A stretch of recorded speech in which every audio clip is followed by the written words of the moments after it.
16औं हप्ता समीक्षा गर्दै अब पछिल्लो 7 हप्ताको समीक्षा गरौँ। यद्यपि यो हप्ता प्रत्येक दिन तपाईले गएको हप्ताको महत्वपूर्ण पक्षलाई जोड दिनुहुनेछ। तपाईले विकास गर्नुभएको कुनै पनि प्रविधिलाई सुचारू गर्न सक्नुहुन्छ। तपाईको शान्त अवधि प्रत्येक दिन कुनै पनि उद्देश्यको लागि हुन सक्छ। तपाईको उच्च स्वबाट निष्क्रिय प्राप्त गर्ने समयको अतिरिक्त कुनै पनि अरू उद्देश्य राखेर तपाईले आफ्नो उच्चतम र बुद्धिमानी इच्छाहरूको लागि तपाईको सूत्रहरूको सिर्जना गर्न जारी राख्न सक्नुहुन्छ। पहिलो दिन सकेसम्म चाँडो बिहान र फेरि राति निम्न प्रार्थना भन्नुहोस्। तपाईलाई आफ्नो हृदयमा जे महसुस हुन्छ त्यस कुरालाई जोड्नुहोस्। प्रिय ईश्वर, मेरो सृष्टिकर्ता, मलाई हजुरको स्वरूपमा सृष्टि गर्नुभएकोमा धन्यवाद दिन्छु। मलाई मेरो उपयोगको लागि त्यो विचार दिनुभएकोमा धन्यवाद दिन्छु जसले सबै कुरालाई परिपूर्ण बनायो। हजुरको विचारमा सदा वर्तमानमा पाइने आनन्द, खुशी र समृद्धिको लागि म हजुरलाई धन्यवाद दिन्छु। अब म हजुरको साथ एकीकृत छु र हजुरको विचारसँग म मेल खान्छु। तपाईले 9 हप्तामा गर्नुभएको इच्छाहरूको सूची हेर्नुहोस्। याद गर्नुहोस् कि यी मध्ये केही इच्छाहरू पूरा हुने बाटोमा छन्। तपाईको शान्त अवधिमा आज तपाईको उच्च स्वसँग फेरि तपाईको उच्चतम इच्छाहरू दिनको लागि सोध्नुहोस्। के तिनीहरू उस्तै छन्? के तपाई परिवर्तन हुँदा तपाईको इच्छाहरू परिवर्तन भइरहेका छन्? के यी मध्ये कुनै इच्छाको लागि थप सूत्रको आवश्यकता छ? दोस्रो दिन यो बिहान र साँझको लागि तपाईको प्रार्थना हो। प्रिय ईश्वर, मेरो सृष्टिकर्ता, हजुर र म अब क्षमा र धन्यवादको साथ विचारमा दाबी गर्दछौ र त्यसलाई स्वीकार गर्दछौ। केवल कल्पनाद्वारा मलाई निर्माण गर्नुभएको र म स्वयंले आफ्नै सोचद्वारा सम्पूर्ण सिर्जना गर्न सक्ने रचनाकार मलाई बनाउनु भएकोमा म हजुरलाई धन्यवाद दिन्छु।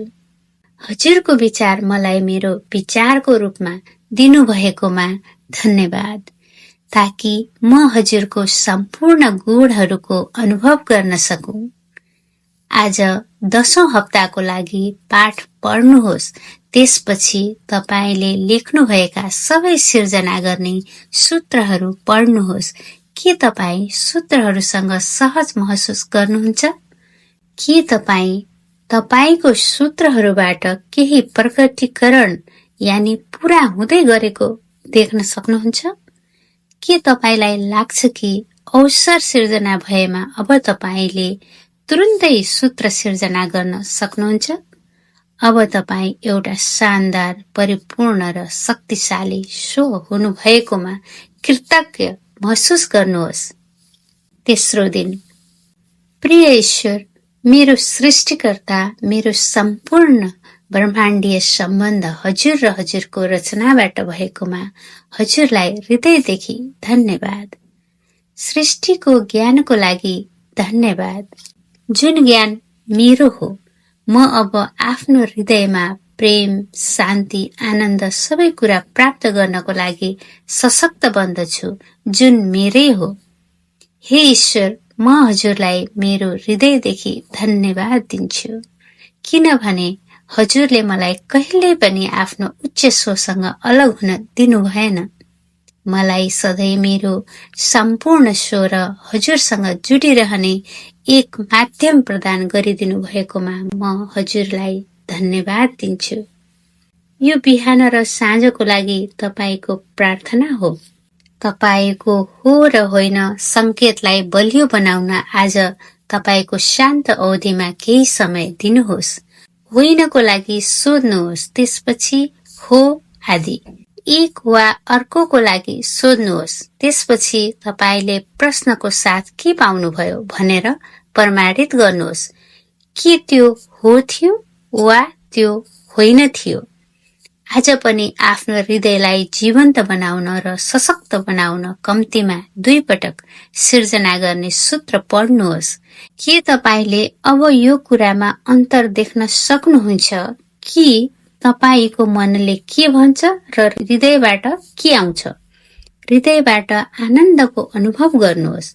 यसको लागि मेहनत र लगनशीलताको अभ्यासको आवश्यकता हुन्छ। त्यसपछि सारा सृष्टिद्वारा यसको प्रतिफल पाइन्छ। चौथो दिन। प्रिय ईश्वर, मेरो सृष्टिकर्ता, मलाई प्रेमले बनाउनु भएकोमा म हजुरलाई धन्यवाद दिन्छु। म हजुरलाई यो सृष्टिको सारा रचना प्रेमले बनाउनु भएकोमा धन्यवाद दिन्छु र म त्यस प्रेमको लागि पनि हजुरलाई धन्यवाद दिन्छु जसले मलाई हरेक प्राणी, हरेक चीज र हजुरसँग जोड्दछ। म एक अद्वितीय व्यक्तित्व हुँ र म अब प्रेम प्रसारित गर्दछु र यसलाई आफूभित्र प्रवाहित हुन अनुमति दिन्छु। यो बिहान र साँझ गरिने प्रार्थनामा आफ्नो प्रेमलाई आफ्नै शब्दमा जोड्नुहोस्। तपाईले प्रेमको बारेमा लेख्नु भएको सिर्जनको सूत्र पढ्नुहोस्। यसको बारेमा सोच्नुहोस् कि तपाईको जीवनमा प्रेमको कुन चाहिँ अभिव्यक्तिमा सुधार भएको छ।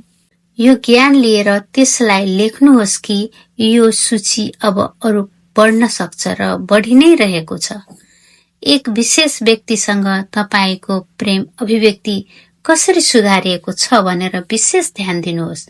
दिनभरि जीवनभर आफूले पाएको प्रेमको लागि धन्यवाद र कृतज्ञ हुनुहोस्, किनकि तपाईले यसलाई हरेक व्यक्ति र आफ्नो अगाडि आउने ती सम्पूर्ण चीजहरूमा पठाउनुहुन्छ। पाँचौं दिन। तपाईको बिहान र साँझको प्रार्थना निम्नानुसार छ। प्रिय ईश्वर, मेरो सृष्टिकर्ता, मलाई आफ्नो स्वरूपमा बनाउनु भएकोमा म हजुरलाई धन्यवाद दिन्छु। मेरो परमपिता, जसलाई सबै कुराको जानकारी छ, मलाई त्यो सबै बुद्धि दिनुभएकोमा धन्यवाद। म अब आफ्नो हृदयको माध्यमले हजुरको ती सम्पूर्ण ज्ञानलाई खोल्दछु र सही कर्मको बाटोमा यस ज्ञानको मार्गदर्शनलाई स्वीकार गर्दछु। मेरो सम्पूर्ण कार्यले मलाई सुख, समृद्धि र सफलता दिइरहेको छ। यसको लागि म ईश्वरलाई धन्यवाद दिन्छु। के तपाईले याद गर्नुभएको छ, आजकल अनजानमा नै तपाईका इच्छाहरू पूरा हुने घटनाहरू घटिरहेका छन्। आज यस कुरामा विशेष विचार गर्नुहोस्। तपाईले सम्झनु भएका केही घटनाहरूको सूची बनाउनुहोस्। सही समयमा, सही ठाउँमा, अप्रत्याशित रूपमा हरेक कुरा समाधान भएको देख्दा यो सबै तपाईलाई भाग्यको खेल लाग्न सक्छ।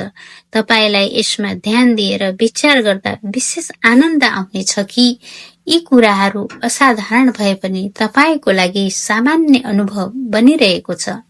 के तपाईको हो र होइनको संकेतहरू आफ्नो उचित कार्यवाहीको मार्गदर्शनको लागि उपयोग गरिरहनु भएको छ?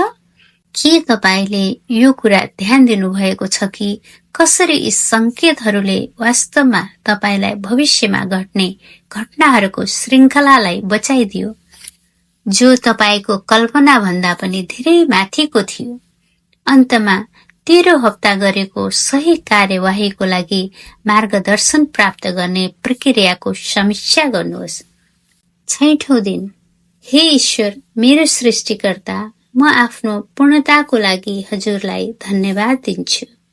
म हरेक समय हजुरलाई मलाई एक आदर्श परिपूर्ण शरीर दिनुभएकोमा धन्यवाद गर्दछु, जसले हजुरको अनुकरण गर्दछ।